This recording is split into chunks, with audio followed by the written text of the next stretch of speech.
Assalamualaikum warahmatullahi wabarakatuh. Perkenalkan, nama saya Muhammad Faris Abizar.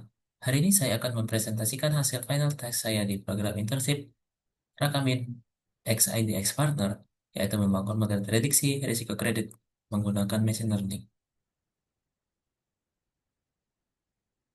Saya adalah mahasiswa data science di BINUS Online dengan minat pada machine learning dan data analisis. Saya pernah magang di PT Telkom Indonesia dan sudah memiliki sertifikasi Associate Data Scientist. Proyek ini saya kerjakan sebagai bentuk aplikasi keilmuan yang saya pelajari. IDX Partners merupakan perusahaan konsultan teknologi yang berfokus pada data, analytics, dan decisioning solutions. Perusahaan ini banyak membantu klien di sektor keuangan, fintech, dan telekomunikasi, khususnya dalam risk scoring dan fraud detection. Jadi proyek ini sangat relevan dengan layanan mereka. Challenge dari proyek ini adalah membangun model machine learning yang bisa memprediksi apakah pinjaman berpotensi gagal bayar atau tidak. Dengan model ini, perusahaan bisa mengurangi risiko kerugian dan mengambil putusan kredit yang lebih akurat. Tahapan pertama yang saya lakukan adalah data understanding. Setelah dilakukan analisis melalui Google Colab, dataset yang digunakan adalah loan data tahun 2007 sampai 2015 dengan total 466.000 baris dan 75 kolom. Terdapat 53 kolom numerik dan 22 kolom kategorikal. Informasi yang ada mencakup jumlah pinjaman, bunga, grade kredit, dan pendapatan tahunan hingga status pinjaman. Variabel target yang digunakan adalah loan underscore status. Langkah yang dilakukan, langkah yang saya lakukan adalah mencek struktur data, lalu mengidentifikasi missing values, lalu eksplorasi kolom target loan status, lalu yang terakhir adalah analisis distribusi fitur numerik dan kategorikal untuk memahami pola awal. Hasil utama yang didapatkan adalah distribusi loan status menunjukkan mayoritas pinjaman berstatus fully paid, sisanya charge off, dan sebagian kecil current. Variabel numerik seperti loan amount dan annual income memiliki distribusi yang lebar dengan banyak outlier. Sementara variabel kategorikal, misalnya grade, cenderung terkonsentrasi pada kelas menengah, yaitu B, C, dan D. Dari analisis awal ditemukan banyaknya missing values, seperti yang tampil di sebelah kanan di sebelah kanan PowerPoint. Bahkan ada kolom yang kosong sepenuhnya, seperti DTI join, verifikasi status join, dan inquiry less to less small. Kolom yang 100% kosong nantinya akan dihapus, sedangkan kolom dengan missing sebagian akan ditangani dengan imputasi.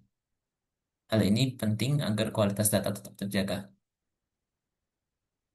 Untuk yang visualisasi sebelah kanan, target loan status ditransformasi menjadi dua kelas, fully paid sebagai good loan dan charge off sebagai bad loan.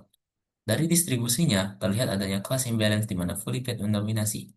Hal ini menjadi perhatian khusus dalam pemodelan, supaya model tidak bias ke kelas mayoritas. Ilustrasi yang saya gunakan di sebelah kiri yaitu menggunakan ilustrasi grafik. Itu menunjukkan grafik histogram loan amount memperlihatkan mayoritas pinjaman berada di kisaran 5.000 sampai 15.000 USD. Ada sebagian kecil pinjaman dengan nominal besar namun jumlahnya sangat jarang. Pola ini wajar karena peminjam biasanya memilih jumlah standar seperti 10.000 atau 15.000 USD. Lalu di sebelah kanan, histor saya menggunakan model histogram annual. Saya menggunakan model histogram. Nampak histogram annual income menunjukkan sebagian besar borrower memiliki pendapatan tahunan di bawah 200.000 USD. Namun, ada sejumlah outlier dengan pendapatan sangat tinggi, bahkan hingga jutaan USD. Distribusi ini sangat rescue, sehingga perlu log transform agar lebih seimbang. Lalu saya melakukan distribusi grade pinjaman menunjukkan mayoritas ada di grade B dan C, diikuti oleh D. Grade tinggi A dan rendah FG, jumlahnya jauh lebih sedikit. Ini artinya lender lebih sering memberikan pinjaman pada borrower dengan risiko menengah. Distribusi tenor pinjaman terdiri dari dua kategori, yaitu 36 bulan dan 60 bulan. Sebagian besar borrower memiliki tenor 36 bulan. Pola ini umum karena tenor yang lebih pendek biasanya lebih mudah disetujui dan dianggap lebih aman. Lalu tahap yang kedua adalah tahap feature engineering. Di langkah ini yang saya lakukan meliputi menghapus kolom, tidak relevan, menangani missing values, encoding variabel kategorikal, log transform pada annual income, scaling fitur numerik, serta membuat fitur baru installment to income. Target loan status juga ditransformasi menjadi binary dengan angka 0 untuk fully paid dan angka 1 untuk charge off. Seperti nampak di visualisasi, sebelum lock transform, distribusi annual income sangat skew dengan banyak outlier di sisi kanan. Setelah dilakukan lock transform, distribusi menjadi lebih normal. Hal ini membuat model machine learning lebih mudah belajar tanpa bias dari nilai ekstrim. Selanjutnya saya membuat fitur baru bernama installment to income, yaitu cicilan bulanan dibagi pendapatan tahunan. Dari box plot yang nampak, terlihat bahwa borrower yang gagal bayar cenderung punya rasio cicilan lebih besar dibandingkan pendapatannya. Artinya, fitur ini cukup informatif untuk membedakan good loan dan bad loan. Setelah loan status ditransformasi menjadi binary, distribusi target tetap menunjukkan ketidakseimbangan kelas. Polypet mendominasi dibanding charge-off. Hal ini menegaskan kembali pentingnya penanganan class imbalance di tahap modeling. Selanjutnya ada exploratory data analysis. Di tahap ketiga ini saya menggunakan heatmap korelasi antar fitur numerik. Di sini menunjukkan bahwa adanya hubungan kuat antar beberapa variabel. Misalnya loan amount berkorelasi erat dengan installment. Hal ini penting diperhatikan supaya tidak menimbulkan multikolinearitas di model linear seperti logistic regression. Selanjutnya dilakukan analisis univariate distribusi interest dan DTI. Nampak di sebelah kiri bahwa distribusi bunga pinjaman condong ke kanan dengan mayoritas di bawah 20%. Untuk DTI yaitu debt to income ratio sebagian besar borrower relatif sehat di bawah 20%. Namun sebagian kecil borrower dengan DTI tinggi yang lebih berisiko. Kedua variabel ini menjadi indikator penting risiko kredit. Selanjutnya yaitu saya melakukan analisis bivariat hubungan antar variabel. Dari scatter plot yang terlihat bahwa semakin besar pinjaman, biasanya tingkat bunga yang diberikan juga lebih tinggi. Box plot, box plot grade juga menunjukkan grade rendah cenderung memiliki bunga lebih tinggi. Pola ini saya pakai ini konsisten dengan sistem scoring dan untuk dataset ini. Lalu ada hubungan dengan target pola loan status good versus bad loan. Pinjaman dengan grade rendah seperti E, F, dan G memiliki proporsi gagal bayar lebih tinggi dibandingkan grade tinggi seperti A atau B. Selain itu, borrower yang charge off cenderung dikenakan bunga yang lebih tinggi. Jadi, bunga dan grade terbukti menjadi prediktor kuat risiko gagal bayar. Selanjutnya ke tahap 4 yaitu data preparation. Pada tahap data preparation, langkah yang saya lakukan yaitu menghapus kolom yang memiliki missing values lebih dari 20%, lalu melakukan imputasi untuk kolom lain, encoding variabel kategorikal, scaling fitur numerik, dan menangani outlier dengan log transform. Dataset kemudian dibagi menjadi train dan test set.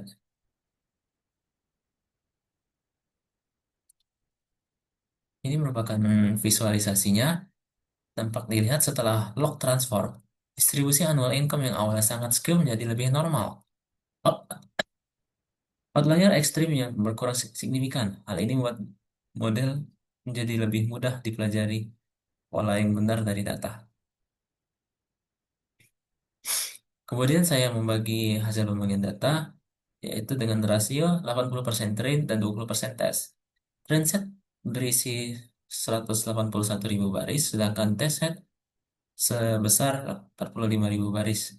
Distribusi target tetap konsisten di kedua subsets, yaitu sekitar 81% fully paid dan 19% charge off.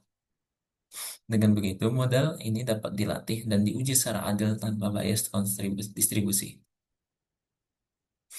Lalu selanjutnya yang kelima adalah tahap data modeling.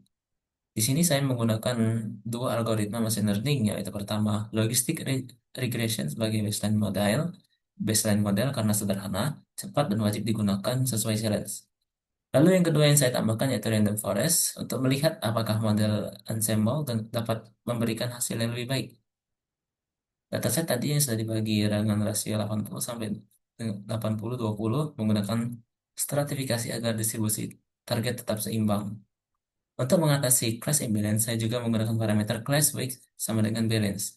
Evaluasi dilakukan dengan metrik akurasi, presisi, recall, event score, dan ROC, strip AUC. Hasil logistic regression cukup baik. Model ini menghasilkan akurasi hampir 100% dan nilai ROC AUC sebesar 0,999. Artinya logistic regression mampu membedakan dengan sangat baik antara pinjaman yang fully paid dan charge off. Namun meskipun performanya tinggi, model ini masih memiliki sedikit kesalahan dalam mendeteksi kelas charge off, yang sebenarnya paling penting dalam credit risk prediction. Lalu berikut merupakan hasil random forest. Random forest menghasilkan performa yang sedikit lebih unggul dibanding logistic regression. Model ini mencapai akurasi sempurna 100% dan ROC AUC sebesar 1,000. Kalau sifatnya yang mampu menangkap pola kompleks, random forest lebih stabil dalam mendeteksi pinjaman berisiko. Walaupun begitu, model ini juga tidak sepenuhnya bebas dari kesalahan pada kelas charge-off, namun jumlahnya lebih sedikit dibanding logistic regression. Bisa dilihat di confusion matrix yang di sebelah kanan ini. Lalu berikut ini jika saya perbandingkan keduanya, random forest mengungguli logistic regression pada semua metrik, terutama pada recall dan ROCOC. Recall yang lebih tinggi berarti random forest baik dalam mendeteksi pinjaman yang benar-benar gagal bayar. Dalam konteks bisnis, hal ini sangat penting karena mengurangi risiko kerugian akibat salah prediksi. Oleh karena itu, random forest saya pilih sebagai model terbaik untuk proyek ini. Selanjutnya, pada tahap evaluasi, saya membandingkan performa logistic regression dan random forest di data uji. Seperti yang sudah saya bilang tadi, kalau logistic regression tidak lebih baik dari random forest, akhirnya yang saya pilih adalah model random forest. Meski begitu, karena random forest lebih konsisten dan mampu mendeteksi pinjaman risiko, jadi model random forest ini saya pilih sebagai final model. Kesimpulannya, proyek ini berhasil menghasilkan model prediksi risiko kredit dengan performa sangat tinggi. Tahapannya dimulai dari data understanding, feature engineering, exploratory data analysis, data preparation, hingga modeling. Dari EDA kita menemukan bahwa hubungan tinggi, grade rendah, DTI rasio besar merupakan faktor penting yang meningkatkan risiko gagal bayar. Untuk model logistic regression bekerja dengan baik, namun Random Forest dipilih sebagai model terbaik karena hasilnya lebih konsisten dalam mendeteksi bad loan. Model ini berpotensi membangun perusahaan memberi pinjaman dalam mengambil keputusan kredit yang lebih akurat dan mengurangi potensi kerugian. Sekian presentasi final task dari saya. Mohon maaf jika ada yang kurang. Terima kasih lagi. Assalamualaikum warahmatullahi wabarakatuh.